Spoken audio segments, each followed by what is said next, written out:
Laisse-moi te raconter une histoire. Il y a des années, un jeune homme est venu me voir pour demander conseil.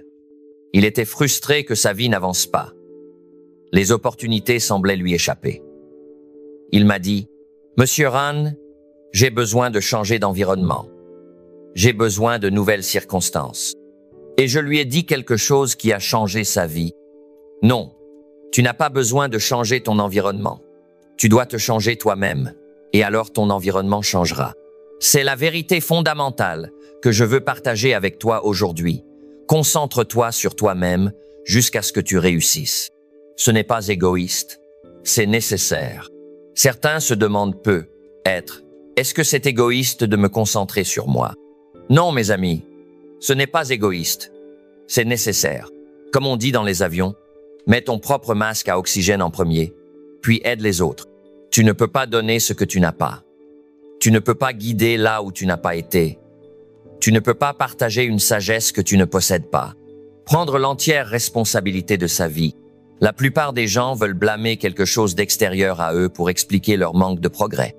Ils blâment l'économie. Ils blâment leur patron, leur conjoint, leur passé. Mais les personnes qui réussissent prennent l'entière responsabilité. Elles disent « S'il doit en être ainsi, cela dépend de moi ». J'ai appris il y a longtemps qu'on ne peut pas traverser la mer en se contentant de la regarder. Il faut décider de monter dans le bateau et commencer à ramer. Espérer ne te mènera pas là-bas. Te plaindre non plus. Seule l'action, la discipline et la constance te permettront d'y arriver. Il faut arrêter de chercher des excuses. Les excuses sont les clous qui construisent la maison de l'échec.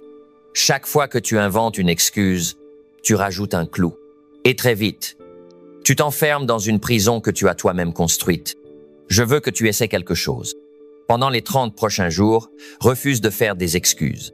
Quand quelque chose tourne mal, et ça arrivera, au lieu de dire « c'est toujours comme ça avec moi » ou « c'est le destin », dis plutôt « qu'est-ce que je peux apprendre de ça? Comment puis-je grandir à partir de ça? Comment puis-je utiliser ça pour devenir meilleur ?» Développer une philosophie personnelle. Ta philosophie détermine ton attitude détermine tes actions produisent tes résultats, et tes résultats façonnent ton mode de vie. Beaucoup veulent changer leurs résultats sans changer leur philosophie. Mais cela ne fonctionne pas comme ça. Il faut commencer à la racine. Pose-toi les bonnes questions. Que crois-tu à propos de toi-même? Que crois-tu sur la réussite? Sur l'échec? Sur le travail? Sur les relations? Voici ce que moi je crois. Je crois qu'avec la bonne philosophie, n'importe qui peut créer une vie extraordinaire. Je crois que le succès laisse des indices et que si tu les suis, tu peux réussir toi aussi. Je crois que le même vent souffle sur nous tous. Le vent de l'opportunité, le vent de la crise, le vent du changement. Ce n'est pas le vent qui compte. C'est l'orientation de tes voiles. Exemple concret. Même situation, deux philosophies, deux personnes perdent leur emploi. L'une dit « c'est terrible, tout est fichu ». L'autre dit « c'est peu, être la meilleure chose qui pouvait m'arriver. Maintenant, je peux trouver mieux. Développer la discipline. La discipline, c'est le pont entre la pensée et l'accomplissement. C'est la colle qui maintient tes rêves ensemble. C'est ce qui transforme tes objectifs en réussite concrète. La plupart des gens veulent sauter la partie discipline. Ils veulent le succès sans l'effort, la récompense sans le travail, la victoire sans la lutte. Mais la vie ne fonctionne pas comme ça. La loi de la semence et de la récolte est toujours en vigueur. Je dis souvent qu'il y a deux types de douleurs dans la vie. La douleur de la discipline et la douleur du regret. La première pèse quelques grammes, la seconde pèse des tonnes. À toi de choisir laquelle tu veux porter. La discipline, c'est faire ce qui doit être fait, même quand tu n'en as pas envie. C'est te lever tôt pour étudier, alors que tu veux dormir, épargner quand tu préfères dépenser. Avoir une conversation difficile au lieu de l'éviter. Faire la bonne chose même quand personne ne te regarde. Et voici ce qu'il faut comprendre. La discipline commence difficile, mais devient plus facile. Le manque de discipline commence facile, mais devient de plus en plus difficile. La douleur de la discipline est temporaire, mais ses récompenses sont durables. Apprendre en continu. Le bien le plus précieux que tu possèdes, c'est ton esprit et ce que tu y mets. J'ai toujours été un étudiant, avide d'apprendre, de grandir, de me développer. Voici un conseil inspiré de Jim Rohn. Lis chaque jour quelque chose de valeur, quelque chose qui t'apporte des idées, de l'inspiration, de la clarté. Lis pour apprendre, pas seulement pour te distraire. Lis pour traverser l'épreuve du temps, pas juste pour passer le temps. Certaines personnes lisent si peu qu'elles souffrent de rachitisme mental. Elles sont mal nourries intellectuellement, puis se demandent pourquoi les opportunités les évitent. Voici pourquoi. Elles ne se sont pas préparées, elles n'ont pas nourri leur esprit. Je recommande de lire des biographies de personnes à succès, car le succès laisse des traces. Tu veux être en bonne santé? Étudie ceux qui le sont. Tu veux être riche? Étudie ceux qui le sont. Tu veux être heureux? Étudie ceux qui le sont. Ce n'est pas de la magie, c'est une science. La science du succès. Et ne te limite pas aux livres. Écoute des podcasts ou des livres audio. Participe à des séminaires. Trouve des mentors. Rejoins des groupes d'entraide. Entoure-toi de gens déjà là où tu veux aller. Tu es la moyenne des 5 personnes avec qui tu passes le plus de temps. Choisis-les sagement. Maîtriser ses émotions. Les émotions sont de puissantes forces. Elles peuvent soit travailler pour toi, soit se retourner contre toi. La plupart des gens laissent leurs émotions dicter leurs actions. Mais les personnes qui réussissent dirigent leurs émotions au lieu de les subir. Un exemple. 2 personnes ressentent de la peur. L'une se laisse paralyser. L'autre reconnaît la peur, mais agit quand même. Même émotion, mais gestion différente. Donc résultat différent. Tu dois apprendre à maîtriser surtout les émotions négatives, la peur, le doute, l'inquiétude, la frustration, la déception. Tu ne peux pas empêcher ces émotions d'arriver, mais tu peux les empêcher de s'installer. Comment faire? 1. Prends conscience de ce que tu ressens. La plupart ne savent même pas ce qu'ils ressentent. Ils réagissent simplement. 2. Comprends que les émotions ne sont pas des faits. Ressentir quelque chose ne veut pas dire que c'est vrai. 3. Crée des rituels positifs. Gratitude, visualisation, affirmation, exercice physique. Ces pratiques te placent dans un état émotionnel positif et productif. Prendre soin de sa santé. Ta santé, c'est ta richesse. Sans santé, tout le succès du monde ne signifie rien. Je suis toujours étonné de voir combien de gens négligent leur santé en poursuivant leur carrière. Ils travaillent 6 heures par jour, mangent de la malbouffe, ne font pas d'exercice, dorment trop peu. Puis ils se demandent pourquoi ils s'effondrent. Ce n'est pas du succès, c'est un suicide lent. Le vrai succès, c'est de créer une vie équilibrée, harmonieuse et joyeuse, et cela inclut la vitalité physique. Donc, mange sainement, bouge ton corps, dors suffisamment, gère ton stress. Ce ne sont pas seulement de bonnes pratiques de santé, ce sont de bonnes pratiques de réussite. Quand tu te sens bien physiquement, tu performes mieux mentalement, émotionnellement et spirituellement. Développer son caractère. Le caractère est le fondement de tout succès durable. Sans caractère, le succès est comme une maison bâtie sur du sable. Il ne tiendra pas. Le caractère, c'est faire ce qui est juste parce que c'est juste, pas parce que c'est facile. Être honnête même quand personne ne regarde. Tenir ses promesses. Traiter les gens avec dignité et respect. Assumer ses erreurs. Ton caractère est ton atout le plus précieux. C'est ce qui fait que les gens te font confiance. C'est ce qu'ils respectent chez toi. C'est ce dont ils se souviendront, longtemps après avoir oublié tout le reste. Et voici une vérité importante. Le caractère n'est pas inné. Il se développe. Tu le développes en faisant les bons choix, surtout quand ces choix sont difficiles. Tu le développes en vivant selon des principes et non selon la facilité. Cultiver la gratitude. La gratitude est l'antidote à de nombreuses émotions négatives. L'envie, la rancœur, le regret, la frustration.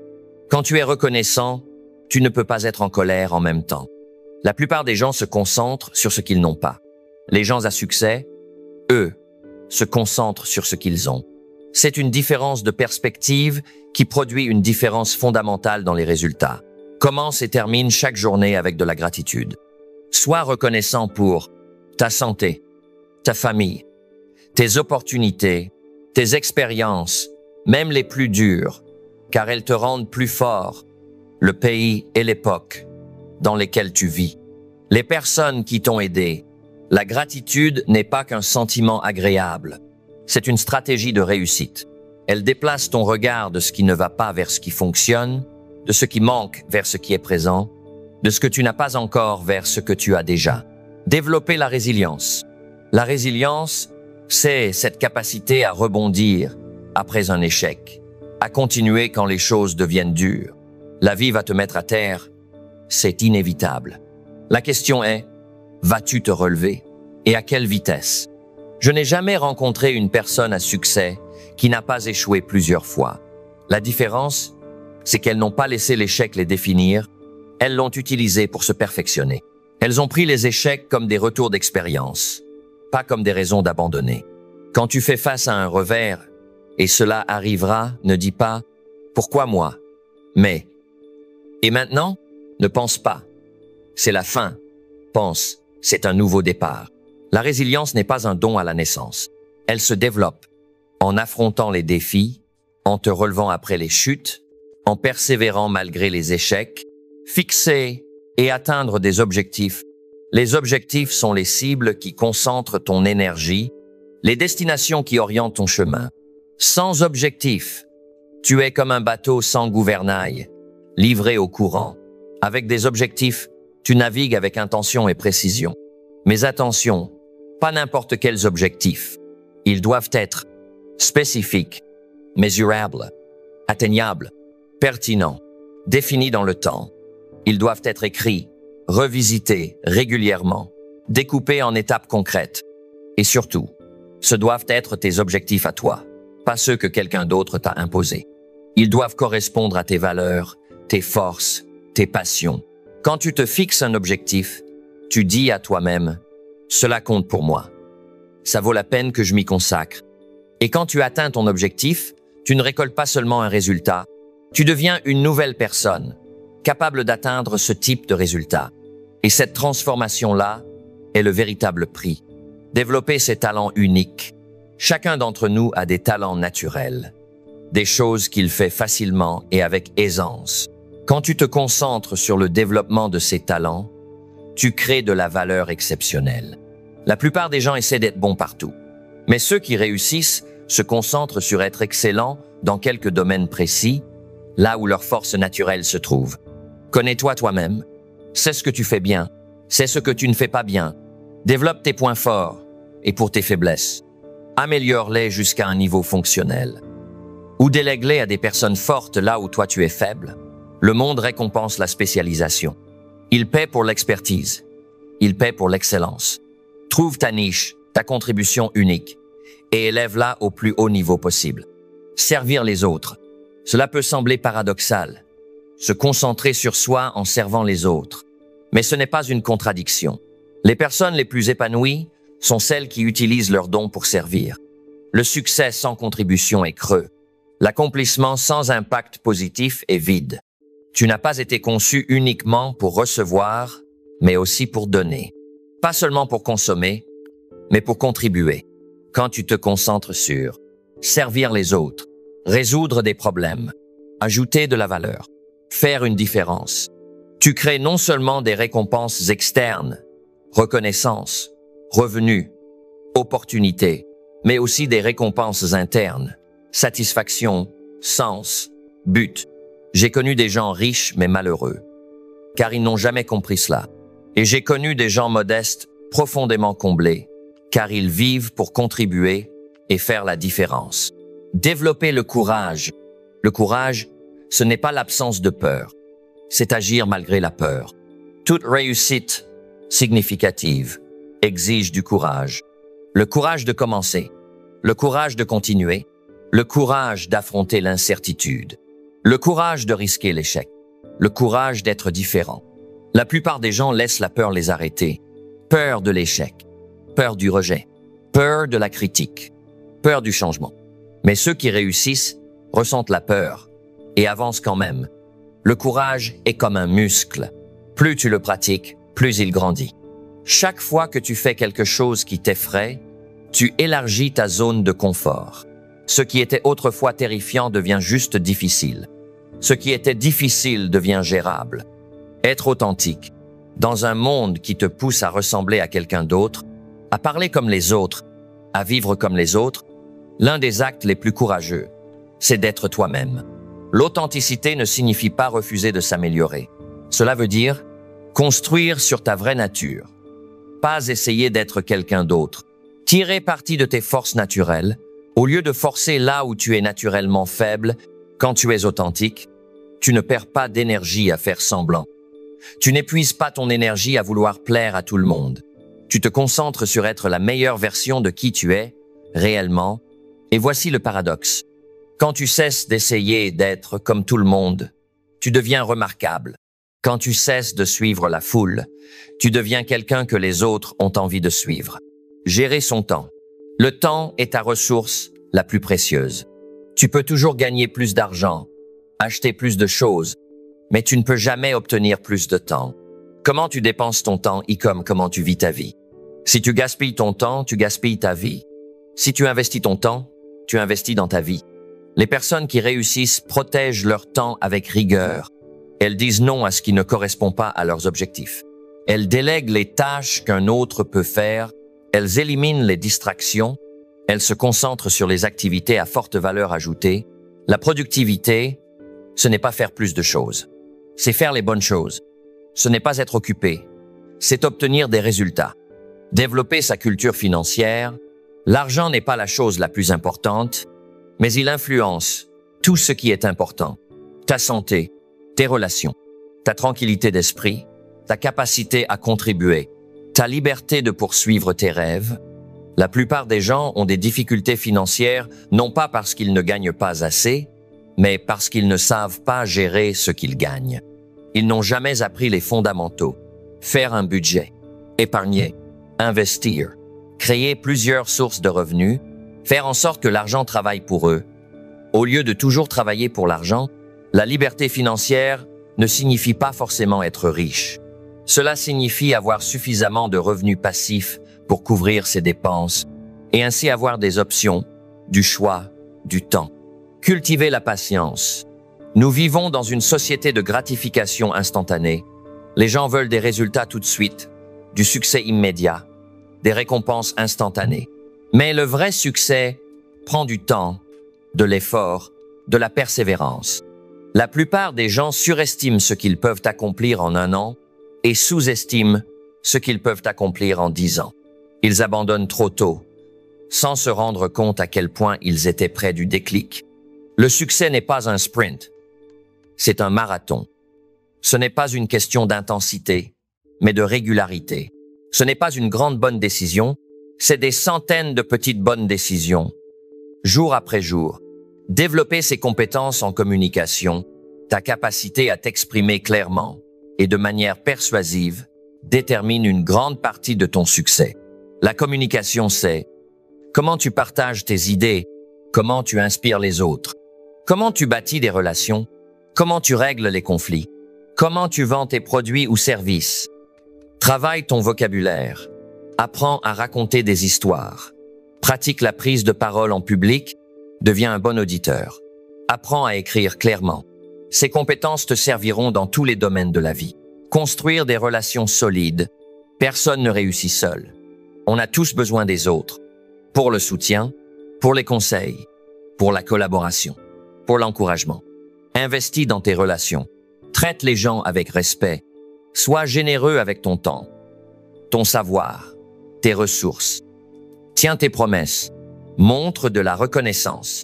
Sois loyal et digne de confiance. Mais sois aussi sélectif dans les relations que tu cultives. Rappelle-toi, tu deviens comme les personnes avec qui tu passes le plus de temps. Choisis donc de passer du temps avec des gens qui t'élèvent, te poussent à progresser, partageant tes valeurs, soutiennent tes objectifs. Développer une attitude positive, ton attitude détermine ton altitude. C'est la lentille à travers laquelle tu vois le monde et elle influence tout ce que tu vis. Avoir une attitude positive ne signifie pas ignorer les problèmes, ni faire semblant que tout va bien. Cela signifie faire face aux défis avec confiance, plutôt qu'avec peur. Voir des opportunités là où d'autres voient des obstacles. Se concentrer sur les solutions, pas sur les plaintes. Ton attitude est un choix. Et tu fais ce choix chaque jour, chaque heure, chaque minute.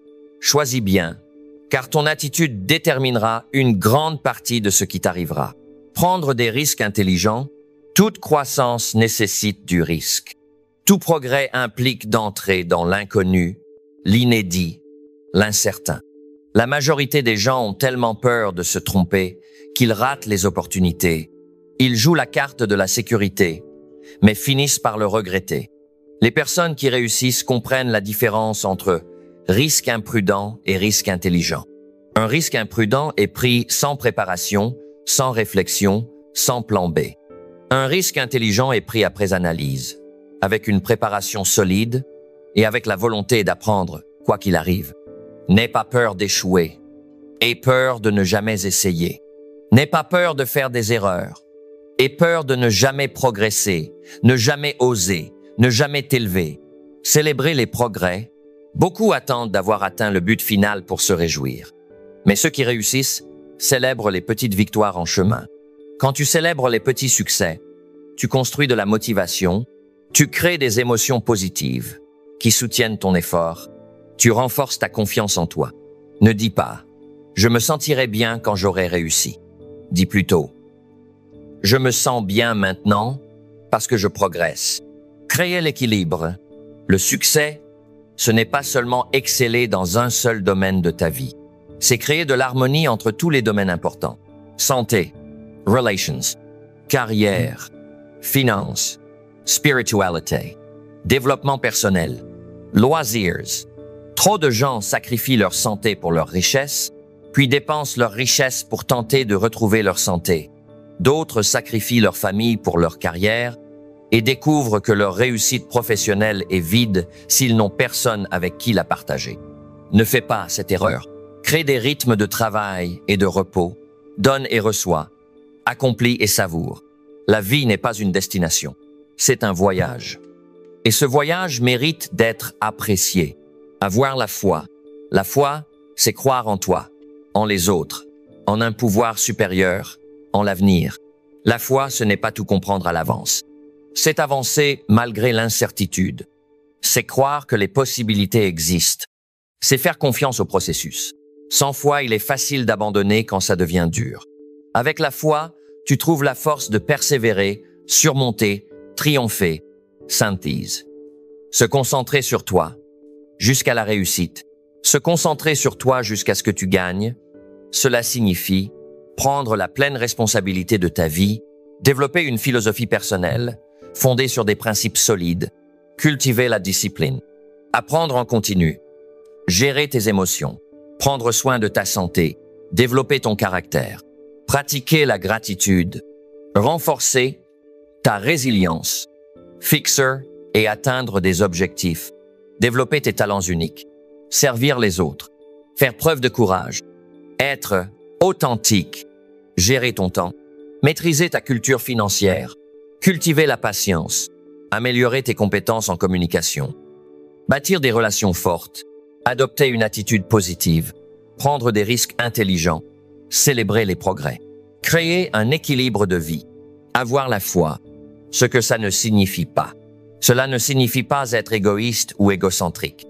Cela ne signifie pas ignorer les autres ou réussir à n'importe quel prix. Le vrai succès n'est pas juste ce que tu accomplis. C'est qui tu deviens dans le processus. Ce n'est pas ce que tu acquiers, c'est ce que tu apportes. Ce n'est pas juste atteindre un objectif, c'est vivre avec sens, but et joie. Un dernier mot. Beaucoup pensent, c'est trop tard pour moi. J'ai trop échoué. J'ai trop perdu de temps. Laisse-moi te dire quelque chose. Ce n'est jamais trop tard. Jamais trop tard pour changer. Jamais trop tard pour grandir. Jamais trop tard pour se concentrer sur soi, jusqu'à réussir. Des gens changent leur vie à 40, 50, 60, même 70 ans. Comme le dit un de mes mentors. Le meilleur moment pour planter un arbre, c'était il y a 20 ans. Le deuxième meilleur moment, c'est maintenant. Commence maintenant, même petit. Mais commence. Lis un livre, trouve un mentor, rejoins un groupe, fixe un objectif, fais un pas. Et quand les obstacles se présentent et ils se présenteront, souviens-toi. Les obstacles ne sont pas là pour t'arrêter, ils sont là pour tester ta volonté, pour te forger. Ce n'est jamais la taille du problème qui compte, mais la taille de la personne qui l'affronte.